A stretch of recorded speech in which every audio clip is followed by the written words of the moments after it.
यस्वयं पद्मनाभस्य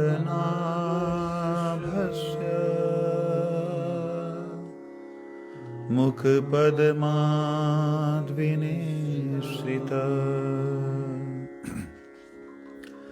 सर्वयोपनिषदो गावो दुग्धा गोपालनन्दना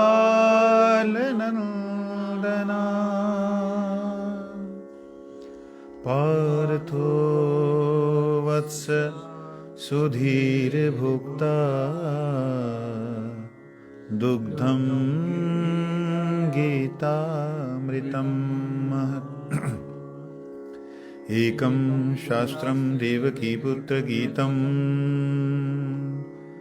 एको देवो देवकीपुत्र एव एको मन्तरस्तस्य नामानि यानि कर्मप्येकं तस्य देवस्य सेवा कर्मप्येकं तस्य देवस्य सेवा।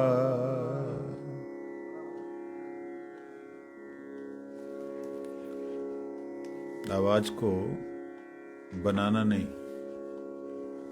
तुम आवाज बनाते हो करके, बनाना नहीं उसको, इसलिए गड़बड़ी होती तुम्हारी।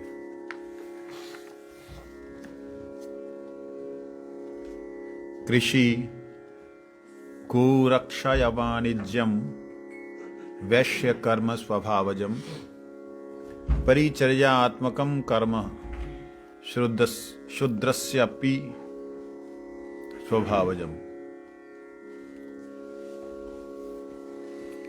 कृषि गो रक्ष वाणिज्यम वैश्य कर्म स्वभावजम परिचर्यात्मकं कर्म शूद्रस्य अपि स्वभावजम।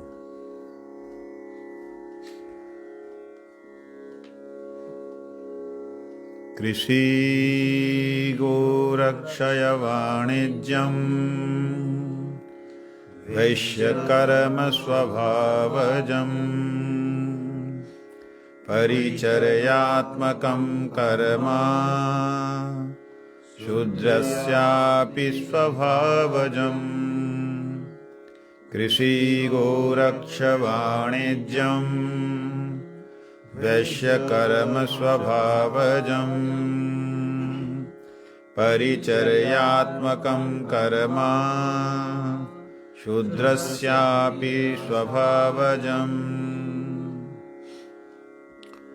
कल तक हमने क्षत्रियों के बारे में और ब्राह्मणों के बारे में सुना था कि ब्राह्मण का कर्म और क्षत्रिय का कर्म किस प्रकार का होता है। आज भगवान वैश्य के स्वाभाविक कर्म के बारे में बोलते हैं। जो बनिया होता है, वैश्य मतलब जो व्यवसाय करता है, वो वैश्य का जो कर्म है, जो स्वाभाविक उसका कर्म है, वो क्या है? कृषि, गाय की रक्षा और वाणिज्य। वाणिज्य मतलब बनिए का काम, बनाता हो जो,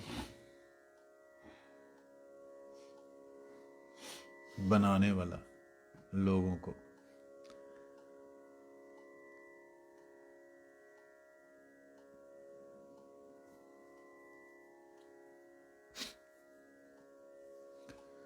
जितने जमींदार हुए हैं पहले, वो सभी गायों की रक्षा करते थे और सभी व्यापारी थे।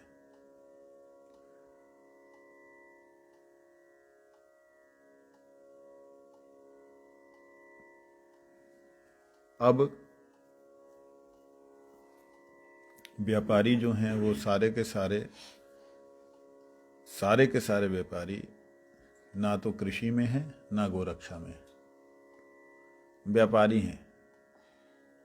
अब तो हैरानगी की बात है, ब्राह्मण का स्वभाव दिखने में नहीं मिलता,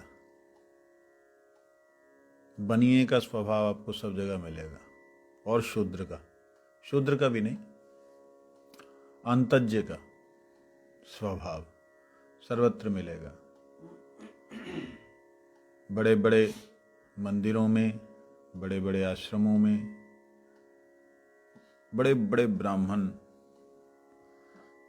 सूद का पैसा खाते हैं। बड़े बड़े मंदिर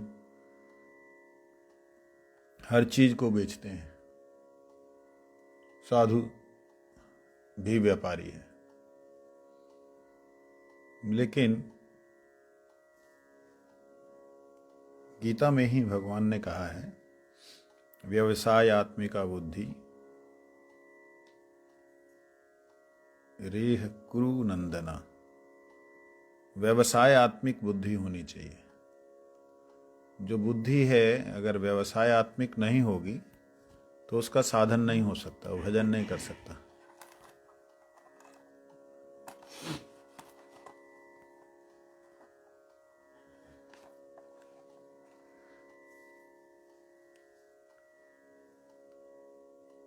कौन सी बुद्धि स्थिर है जो व्यवसाय आत्मिका है।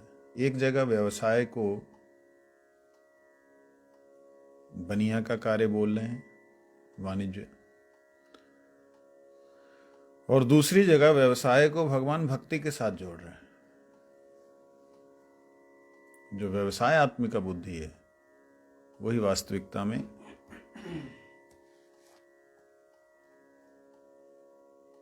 स्थित बुद्धि है।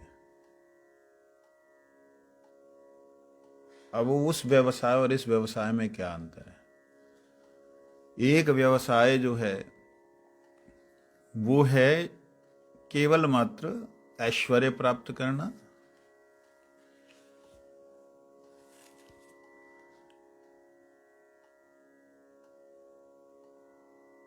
इसमें लिखा है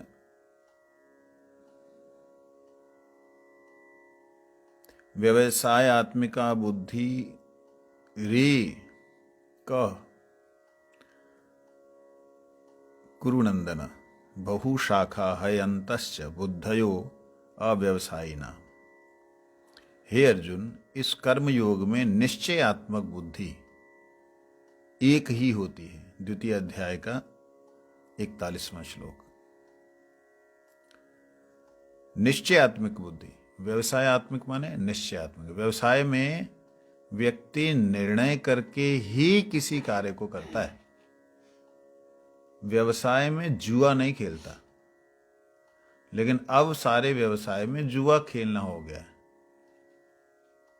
लेकिन उस समय व्यवसाय जो पहले से करते आए हैं वो देखते थे, व्यवसाय उसे कहते थे कि मैंने ये कार्य किया था, इससे मेरे को ये लाभ हुआ था, इसी कार्य को मैं और विशेष रूप से करूंगा तो मेरे को विशेष लाभ होगा। ये किया था, इससे मेरे को नुकसान हुआ था, मैं अगर इस कार्य में और इन्वेस्टमेंट करूंगा तो मेरा और नुकसान होगा। ये है व्यवसाय आत्मिका बुद्धि। ये नहीं कि मैंने ये किया था, इससे मेरे को नुकसान हुआ था, अब मैं और करूं इसको दूसरे ढंग से, शायद मेरे को फायदा हो। नहीं, मेरे को और फायदा होगा। नुकसान में फायदा ढूंढने वाला व्यक्ति जो है वो व्यक्ति वास्तविकतम व्यवसायत्मक बुद्धि वाला नहीं है। तो इसी तरह से व्यवसायत्मक बुद्धि के बारे में भगवान ने बोला है कि जो व्यक्ति निश्चय हो जाता है कि हाँ, इस संसार में अपनी एनर्जी को देने से मैं और कमजोर पड़ता जाऊंगा, मतलब आत्मा कमजोर होती जाएगी, आत्मा की शक्ति क्षीण होती चली जाएगी। इसलिए मेरे को व्यवसाय क्या करना है? भगवान की भक्ति के अनुकूल कार्यों को करना है, जिससे मेरी भक्ति प्रसन्न हो। वो कौन से कार्य हैं? रूप गोस्वामी का श्लोक है उपदेशामृत का 4th श्लोक। क्या श्लोक बोला मैंने पूछने के लिए? बोलो पूरा श्लोक। आराम से पूरा शब्द उच्चारण करो। उत्साहात निषेध धैर्यात तत् कर्म प्रवर्तना संग त्यागा सड़ो भक्ति सड़विपत्ति प्रसिद्ध। संग त्यागा तुम्हें संतुष्टि हो गई? तुमने जो बोला उच्चारण सही है, बोलना प्रभु जी। उत्साहात निश्चयात धैर्यात तत्त कर्म प्रवर्तनात् संग त्यागात सतो वृत्ति क्षणवीर भक्ति प्रसिद्ध्यति प्रसिद्धति प्रसिद्ध्यति, दोनों ही एक ही। उत्साहात त लगाना जरूरी है। त क्यों लगाते हैं? कहते जहां त लग जाता है उसका अर्थ होता है से। उत्साहात उत्साह से, धैर्यात धैर्य से, उत्साहात धैर्यात निश्चयात निश्चय से। समझे नहीं? त लगाना जरूरी। कहते हैं उससे वो व्यवसायत्मक बुद्धि है जिसने निश्चय कर लिया कि मैं, द्वितीय श्लोक क्या है? मैं अत्याहार नहीं करूंगा, मैं प्रयास नहीं करूंगा, प्रजल्प नहीं करूंगा। अत्याहार प्रयासश्च प्रजल्पो नियमाग्रह जनसंगंश्च लोल्यम च क्षणवीर भक्ति विनश्यति। जिसने ये निश्चय कर लिया है कि ये विनाशकारी मेरी भक्ति की जो क्रियाएं हैं उनको मैं नहीं करूंगा, और जिसने निश्चय कर लिया है कि मैं भक्ति में उत्साहजनक जो कार्य हैं उनको करूंगा, वही वास्तविकता में व्यवसायी बुद्धि है। इसी को बोलते हैं व्यवसाय। ठीक है? तो साधु जितने हैं, जितने साधु हैं, वास्तविकता में जो असली साधु हैं वो भी व्यवसायी हैं, क्योंकि वही शुद्ध व्यवसायी है। लेकिन अब उस व्यवसाय को छोड़ करके भगवान की भक्ति में उत्साह प्राप्त हो, भगवान की भक्ति में रुचि हो, उस उत्साह को, उस रुचि को छोड़ करके अब सब लोग धन लोलुप हो गए। ये भागवत जी के 12 स्कंद में वर्णित कि ये होना है कलयुग में, ये हो गया है। हर चीज को इस दृष्टि से देखते हैं कि किस तरीके से मेरी नाम की प्रसिद्धि होगी, कैसे मेरा जो है बैंक बैलेंस बढ़ेगा, इसी की तरफ ध्यान है। ये ध्यान नहीं दे रहे हैं उत्साह से कि भगवान के नाम का मैं प्रचार करूं, हरिनाम करूं, मैं किस तरीके से इस कार्य को करूं जिससे कि मेरी आवाज़ जो है, जो भगवान के मंत्रों की आवाज़ है, भगवान की शिक्षा की आवाज़ है, वो मेरी आवाज़ जो है लाखों तक पहुंच सके। उसके लिए चिंता नहीं है। लाखों किस तरीके से सुन के मेरे तक आ सके, अब ये आ गया। तो इसलिए ये जितने भी 90% कहूंगा, 10% छोड़ करके, वैसे मैं 99% ही बोलता हूं अक्सर, लेकिन आज 10% छोड़ रहा हूं। 10% लोग ऐसे हैं जो लोग व्यवसाय नहीं करते। व्यवसाय मतलब वाणिज्य का कार्य, बनिया का कार्य नहीं करते, केवल धन के लोलुप नहीं है। 10% ऐसे लोग हैं कि जो 100 में से 10 लोग आपको ऐसे मिल जाएंगे जो दूसरे की मदद करने वाले हो।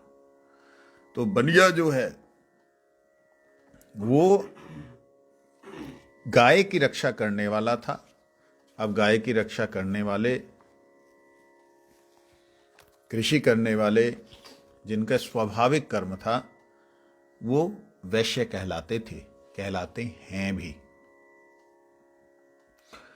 परंतु अगर ब्राह्मण जो है वाणिज्य कार्य, कृषि का कार्य करे, तो उसके लिए दोष बोला है।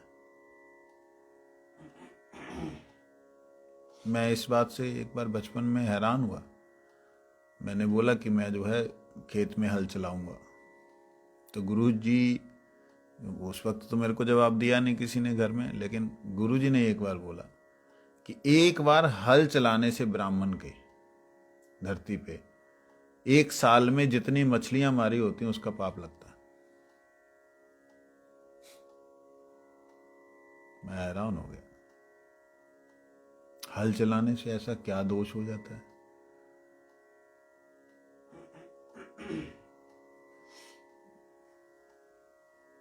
मुझे समझ में ही नहीं आया, वो आज तक नहीं आया कि ऐसा क्या दोष होता है, क्या दोष होता है। खेत में जब आप चलाते हैं तो कितने कीड़े मकोड़े जमीन के अंदर जो रहते हैं ना सब ऊपर आते हैं, हाँ हल के द्वारा मर जाते हैं, हाँ, तो लाखों लाखों जीव मर जाते हैं। तो वो तो वैश्य भी करवाता है, शूद्र भी करते हैं। उनके लिए जैसा वैश्य शूद्र का काम, वो तो इतना आध्यात्मिक ज्ञान नहीं ना उसके पास। वो आध्यात्मिक ज्ञान जो कि मतलब पाप क्या है और ये क्या है, ये दोनों आध्यात्मिक जगत के बारे में उसको पता नहीं है। लेकिन ब्राह्मण को ज्ञान है जो ब्राह्मण को ज्ञान है कि मैं आप भगवान का मैं भजन करता हूँ, क्या क्या पाप है क्या पाप नहीं है, क्या दोष है क्या दोष नहीं है, वो जानता है।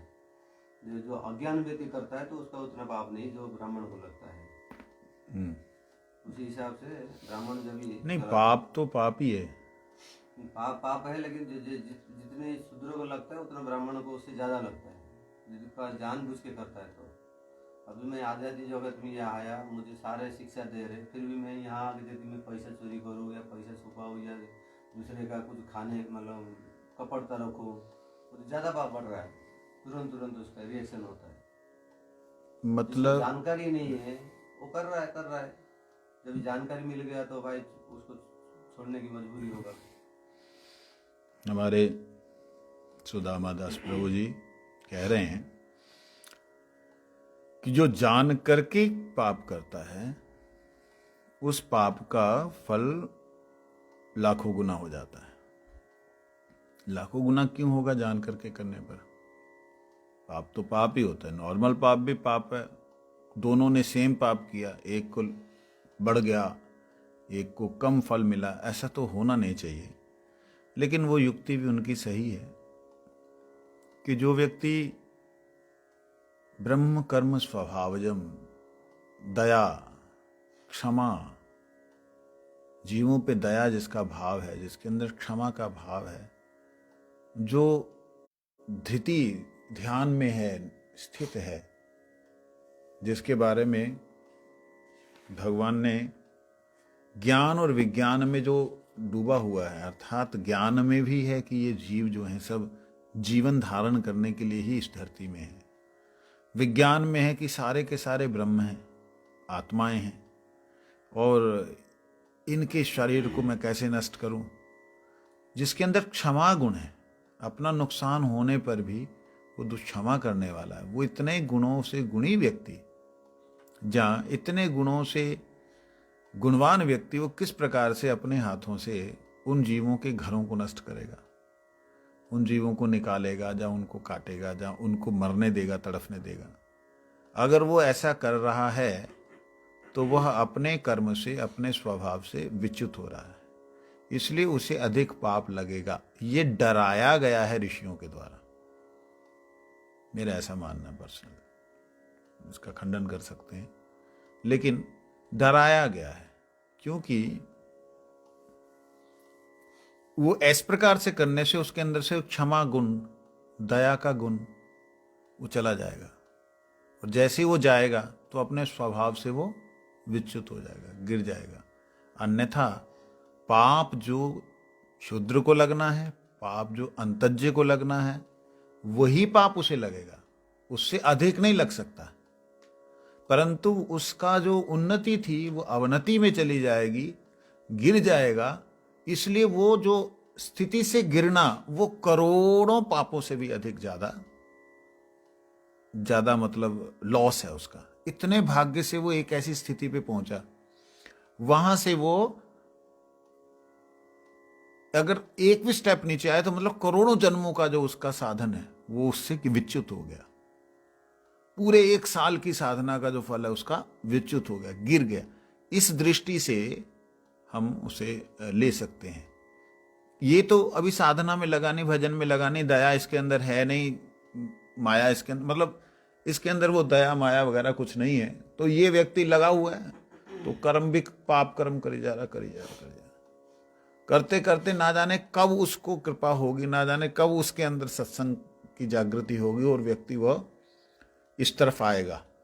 व्यवसाय आत्मिका उसकी बुद्धि होगी, समझ में आएगा ये पाप है, ये पुण्य है, ये पाप पुण्य से ऊपर भक्ति है। समझ में जब आएगा, जब वो समझ में आ गया, तब उसके द्वारा अगर कुछ होता है तो वो क्या होता है, वो डिग्रेड हो जाता है। मतलब कितने जन्मों बाद समझ आया, उतने जन्मों तक वो एकदम डाउन आया। उससे वो जो अंधकार छाया, वो उसके लिए शायद गुरु वर्गों ने बोला, डराया उनको कि तुम ये कार्य मत करना, नहीं तो तुम्हें जो तुम्हारा दया है वो खत्म हो जाएगी। तुम्हारे अंदर व्यापार के अंदर जो तुम्हें जो कपटता करनी है वो खत्म हो जाएगा। मतलब कपटता करने से तुम्हारा जो सरल स्वभाव है वो खत्म हो जाएगा। तुम्हारा अंतर इंद्रियों को, बाह्य इंद्र को दमन और तपस्या करने का जो स्वभाव है वो नष्ट हो जाएगा। क्योंकि जैसे ही हम कोई भी वस्तु को बेचने जाते हैं तो डेफिनेटली उसमें मुनाफा सोच के ही बेचने के लिए जाते हैं। कुछ लाभ होगा इसीलिए बेचने के लिए उसको जाते हैं। जितने में बना उतने में नहीं बेचते। ये साधारण सी वो है, साधारण सा ज्ञान है। लेकिन जो शुद्ध ब्राह्मण है वो जितने में बना, उदाहरण के लिए जिस साधन से वो खुद बना है उसी साधन को निष्कपटता पूर्वक वो दूसरों को बतलाता है। ये है उसका स्वभाव। सत्य, अहिंसा, अस्तेय, चोरी नहीं करना, ये सब 12 गुण संपन्न जो है उसके लिए ये है कि वो अपने स्वभाव से अगर गिर गया तो कितना नीचे आया है वो अपनी स्थिति से, उसको समझाने के लिए ही शायद हमारे गुरु वर्गों ने इसको बोला है। इसी दृष्टि से लेना चाहिए।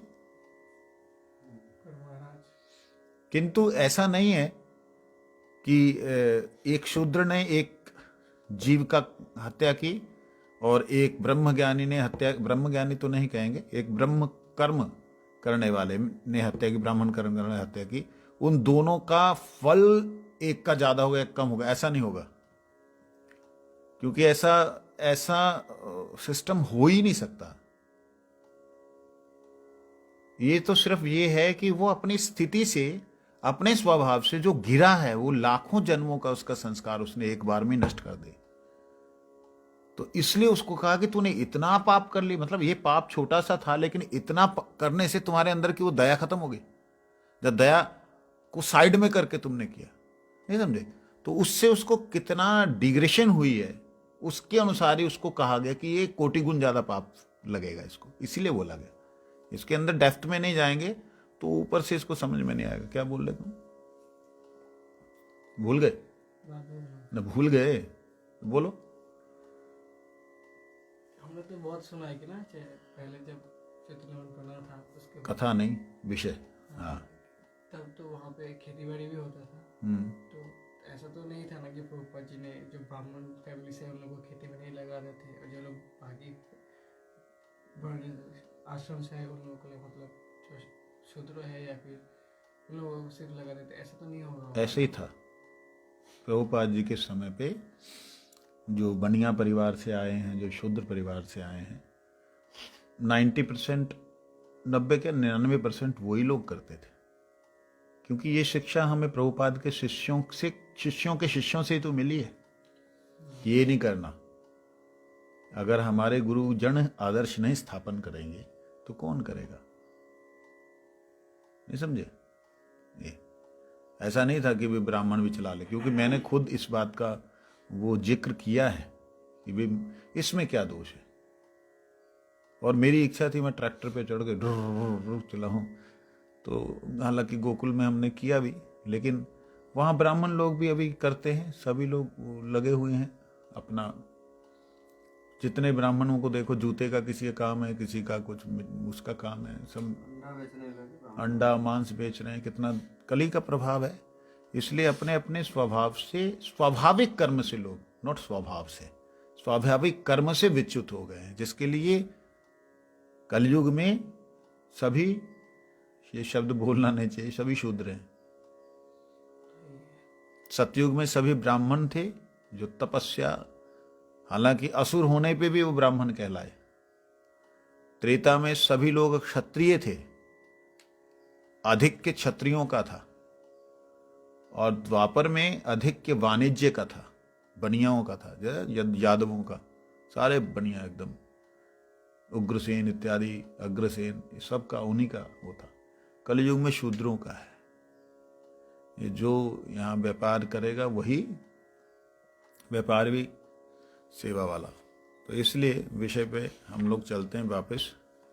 भगवान कहते हैं कि जो परिचर्यात्मकम कर्म, किसी भी तरह की नौकरी करने वाला व्यक्ति शूद्र है। शूद्र कर्म स्वभाव से है। लेकिन इसी को अगर हम देखें, कोई ब्राह्मण कहीं पढ़ाता है, कहीं पढ़ाता है, तो उसका तो वो कर्म है, अध्ययन अध्यापन। तो पढ़ा रहा है, पढ़ाने के बदले में पैसा ले रहा है, तो वो तो पैसा ले करके पढ़ाना तो ब्राह्मण का कर्म नहीं। ब्राह्मण ज्ञान बांटता है, लेकिन फिर भी अगर पैसा लेकर के कर रहा तो क्या है वो? वाणिज्य है। दक्षिणा ले सकता है, दक्षिणा तो ले सकता लेकिन है, सामने से मांगा तो वाणिज्य हो गया।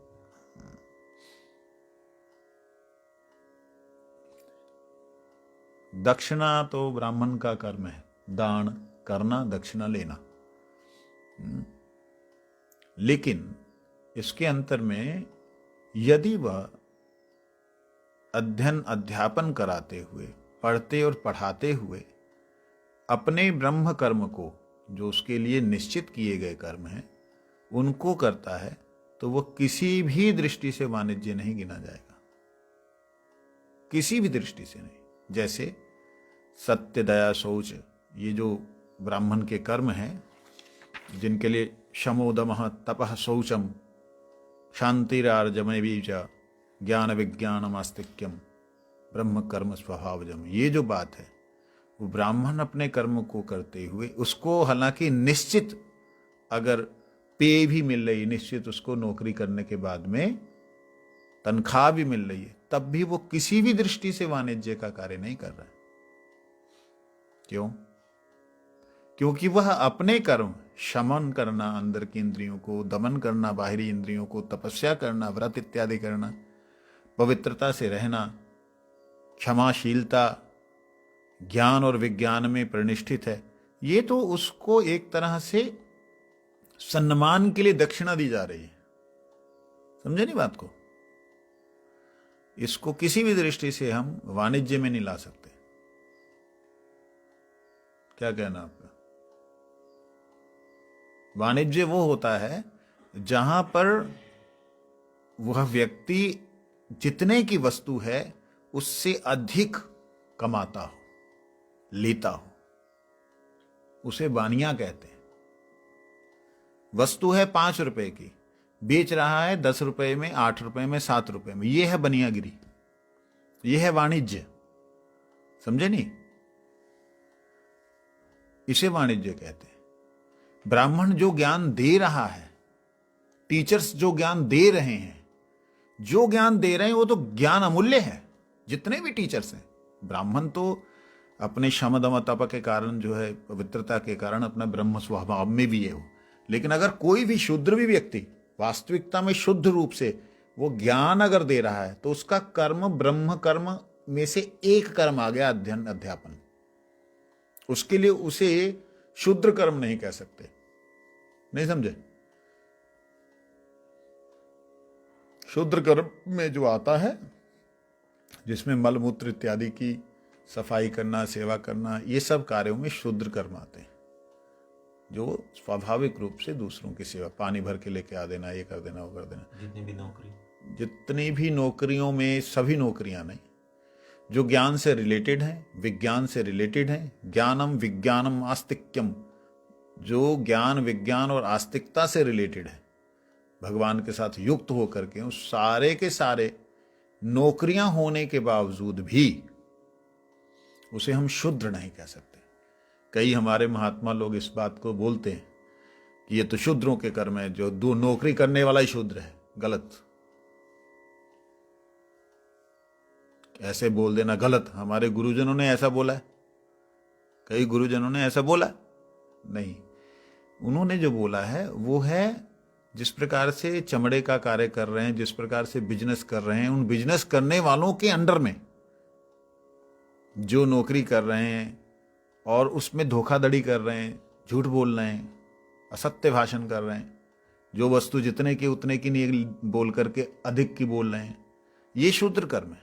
मतलब बनिया से बनिया के अंडर में, मतलब एक बिजनेसमैन के अंडर में किया गया कार्य, जो वस्तु जितने की है उससे अधिक बता करके उसको अलग तरीके, 5 रुपए की चीज है कोको कोला 5 रुपए में बनती है, वहां से पूरा 5 का पैकेज है, वो यहां आकर के 40-50 रुपए में बिक रही है, तो सारे के सारे शूद्र हैं कि एक वस्तु की कीमत जितनी है उससे ना बता करके उसका जो उद्देश्य है, उसका मतलब वस्तु का मूल्य है, वो अत्यधिक बता करके उदर पूर्ति करना, ये इसलिए शूद्र है क्योंकि क्षत्रिय के नीचे, ब्राह्मण के नीचे, जहां वैश्य के नीचे वो कर्म कर रहा है, इसलिए। लेकिन इसी के अंदर अगर कहीं ज्ञान की चर्चा है, चाहे वो संसारिक ज्ञान है, क्या ज्ञान के विज्ञान की बातें हैं, तो वह शूद्र भी, वहां पे काम करने वाला भी, वो शूद्र नहीं कहला सकता। मतलब कर्म से उसे शूद्र नहीं कह सकता। लेकिन जितने भी स्कूल वगैरह खोले जाते हैं वो बिजनेस के लिए खोले जाते हैं, और उनके अंडर में जो शिक्षक काम करते हैं वो तो फिर शूद्र हुए उस हिसाब से।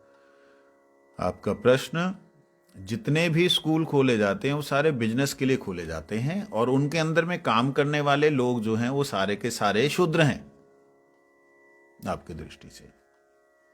ये आजकल के जो स्कूल हैं उनकी बात के अनुसार बिल्कुल सही है, लेकिन इसके अंदर भी एक बात है, इसमें भी एक छोटी सी बड़ी सूक्ष्म सी बात है। वहां पे जो शिक्षा दे रहे हैं और बच्चों को जो शिक्षित कर रहे हैं, उस शिक्षा से उन बच्चों का भविष्य बनने वाला है। जो शिक्षा दी जा रही उसके हिसाब से उसका अवमूल्यन किया जाए, उसका अगर वो निकाला जाए, सार निकाला जाए, तो वो शिक्षा के बराबर तो कुछ ले ही नहीं रहे। नहीं समझे? मैं बिजनेसमैनों की बात नहीं कर रहा हूं, बड़े बड़े स्कूल खोल करके डकैती जो कर रहे हैं उनकी बात नहीं कर रहा कि 20-20, 30-30 लाख रुपया वो डॉक्टरी पढ़ाने का ले रहे हैं, इंजीनियरिंग करा रहे हैं, उनकी बात नहीं कर रहा हूं। जो नॉर्मल स्कूल है, साधारण फीस लेते हैं, टीचर्स वगैरह को चलता है, अपना घर बार चलता है, वो तो शिक्षा का शिक्षण स्थान जो संस्थान है वो ब्रह्म कर्म के अंदर ही गिने जाएंगे। समझे नहीं? ज्ञान विज्ञान के साथ जुड़ा हुआ है वो उसके अंदर ही गिना जाएगा। इसलिए उसके अंदर जो भी कर्म कर रहा होगा, उसमें अगर कोई शूद्र भी जो है जल पिला रहा है, तब भी वह एक दृष्टि से उसके कर्म अच्छे हो रहे हैं। वो कहीं भी उसको पूर्णतः आप उसमें मत ले कि भाई ये तो इसका स्वभाव है, उसके साथ हिंसा या द्वेष ना करें, या उसको घृणित मत समझें। समझे नहीं? समझ में आ रहा है? क्योंकि दास दास दासानुदास वाली जो भावना है, ये गौड़ीय वैष्णवों में और कृष्ण के द्वारा कही हुई कि मेरा भक्त मेरा भक्त नहीं, मेरे भक्त का भक्त मेरा भक्त है, इस दृष्टि से कहा हुआ, तो वो तो शूद्र मत गिने उन्हें।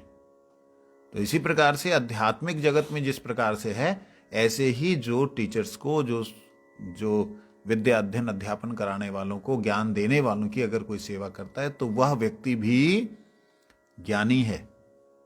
नहीं समझे? उसके बदले में उसको कुछ शरीर यापन के लिए कुछ मिल रहा है, वो एक अलग पॉइंट आ गया। जैसे वो दक्षिणा ले रहा है तो वैसे ही वो उसको मिल रहा है। वंशा कृपा सिंधु पतितानां पावनेभ्यो वैष्णवेभ्यो नमो नमः। किसी का कोई संदेह हो तो कर सकता है।